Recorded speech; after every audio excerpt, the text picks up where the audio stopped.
What's up guys, Adam here with AmericanTrucks.com, and on this episode of The Haul, we've taken a trip over to my buddy Tony's shop, D'Antonio Automotive, in our local area. He does a lot of cool custom and aftermarket work on pretty much everything. As you can see behind me, we've got a couple of cool toys, 69 Charger, 69 Roadrunner, and not something you see every day. Our focus today though is your trucks. You have a couple of Silverados, a nice lifted Sierra. We're gonna check those out, but before we do, make sure to subscribe to our YouTube channel to stay up to date on some really cool truck content.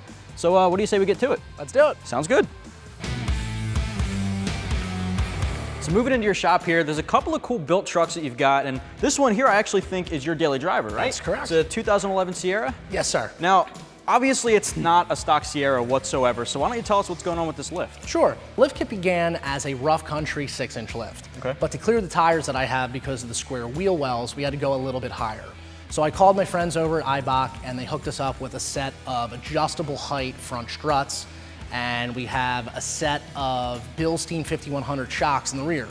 The Eibach struts are adjustable height, so we have it adjusted up about another 1.5 inches. So basically the truck right now sits at about a 7.5-inch height, but with that optimal ride quality from Eibach. So this is your daily driver, so it rides pretty good on the road? Rides very well. And with the wheels, you have mud terrain tires here, right? 33.5-ish? Yes, they're kind of a hybrid. They're advertised as a mud terrain, but they really do well on the highway. They're about a 33.5. They're Cooper SST Pros, and they're wrapped around a set of Fuel Assault 20x9s with basically a stock offset. Not too bad at all. Have you taken it off-road at all? It's been to the beach a few times. I'd love to take it to Roush. I'm sure it'll perform pretty well. 7.5 inches is a lot of ground clearance. It's a lot of clearance. Now I also see it's a Vortec Max, which is pretty uncommon for a regular Sierra, so why don't you tell us a little bit about what's going on under the hood here? So what we have here is the Vortec Max package. What that means is it's basically an LS3. Okay. The 6.2 liter versus the 5.3. A typical Sierra 1500 comes with a 5.3, which is kind of anemic for a truck this size with that big of a tire. I hunted for one of these for a while.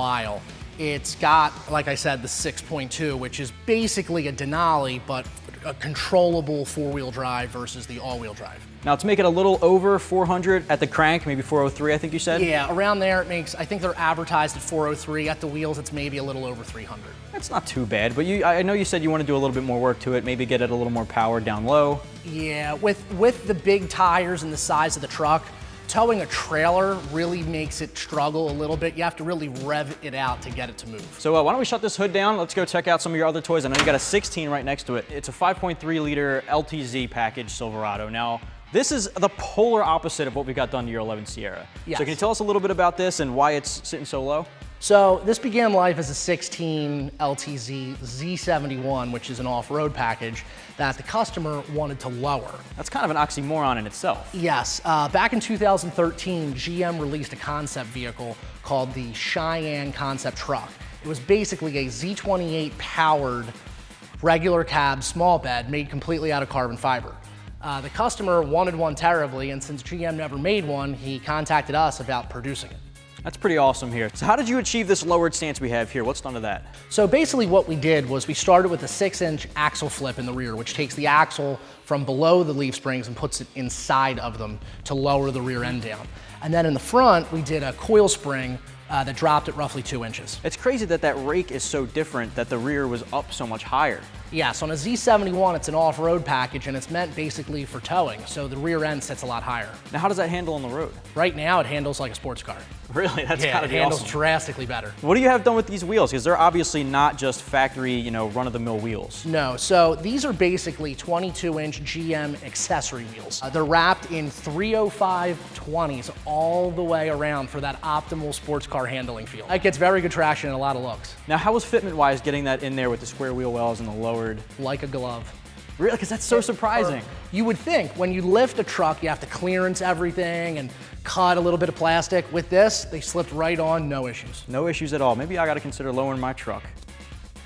Now with 305s in all four corners, pretty unheard of with a truck like this. Do you have any plans to make more power to those tires? Yes, so the reason the customer went with the Z71 all-terrain package was that he wants to make it a true all-wheel drive handling vehicle. Now what are you throwing, a supercharger on that? Yes, he would eventually like to put on a supercharger, some form of forced induction, and swap out the transfer case and front drive line to true all-wheel drive. So this is really a project truck for the most part. Yes, this will be the ultimate handling vehicle by the time it's finished. I'm excited to see how that pans out. So am I. Now, I know you have another toy outside that we're actually going to take out for a spin, so why don't we go out and check that out? Now, obviously, this thing you said is your toy, right? I mean, Yes. It's my personal favorite. You have a lot of custom stuff done to this. Tell us a little bit about this truck. So this is a fully loaded 2006 regular cab, short bed, 2-wheel drive Silverado.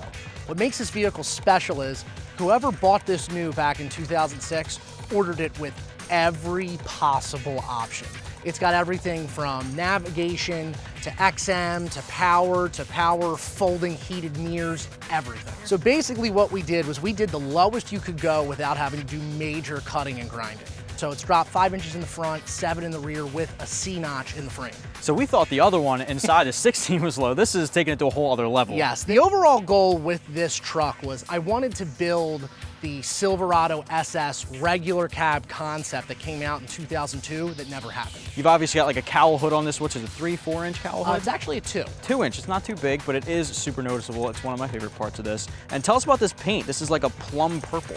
This is a factory GM color. This is a 2010 to 2012 dark Brahma jewel metallic that came on various Sierras and Yukons. Can you tell us about the wheels here? Yes, they're actually factory GM Denali wheels that came off a 2016 Denali. Because you have sway bars done on this as well? Yes, it's got really big sway bars front and rear. It does make a decent amount of power for it weighing nothing.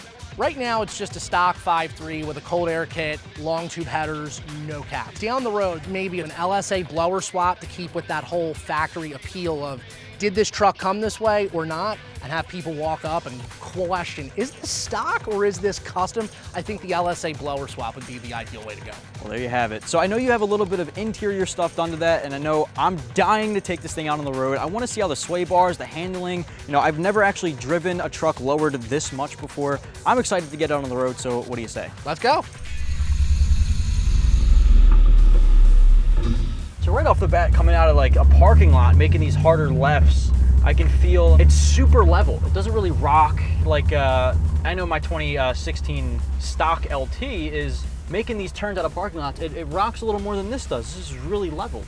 Yeah, the one good thing about, lowering the vehicle down and doing the suspension that we did was it keeps it a little more stiff. Yeah. And by keeping it a little more stiff, you can roll and have more control through the corners and turns. So obviously, I mean, I'm not really on the throttle too much here, and there's a pretty good rumble. Yeah, the vehicle's definitely got a lot of throat. That was the one benefit we got from doing the long tubes and taking the cats off of it.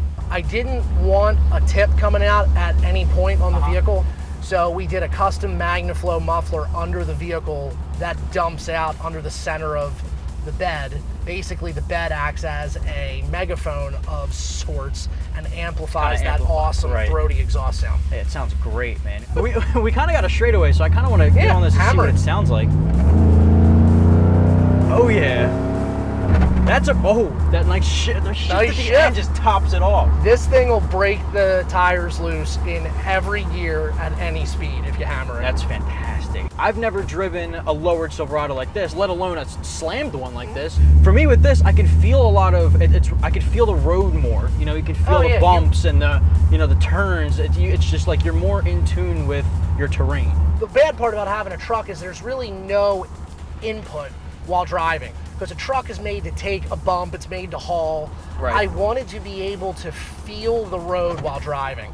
And one of the bad parts is I made the truck stiff, so you feel every little bump and every little nook and cranny, but I wanted that ultimate handling experience. You could take a curve to an 80. Yeah. And I'm not gonna do that today, but I do feel, because we're on a pretty curvy road, and I can feel it's staying so leveled throughout these turns. It does feel kind of like a sports car, like a sports truck. The truck that we saw earlier, the lifted Sierra, that's one of those trucks that you get into and it's kind of like driving a couch. It's a very comfortable vehicle that you don't feel anything. That's one I can take off-road, on-road. This vehicle is definitely a whole other driving experience. If I want to get home quick, and I want to do it with a little bit of style, I take this vehicle. It's really two opposite realms, but I managed to accomplish two things that I actually like. Along with doing the dark Brahma jewel metallic on the outside, it's also accented in here.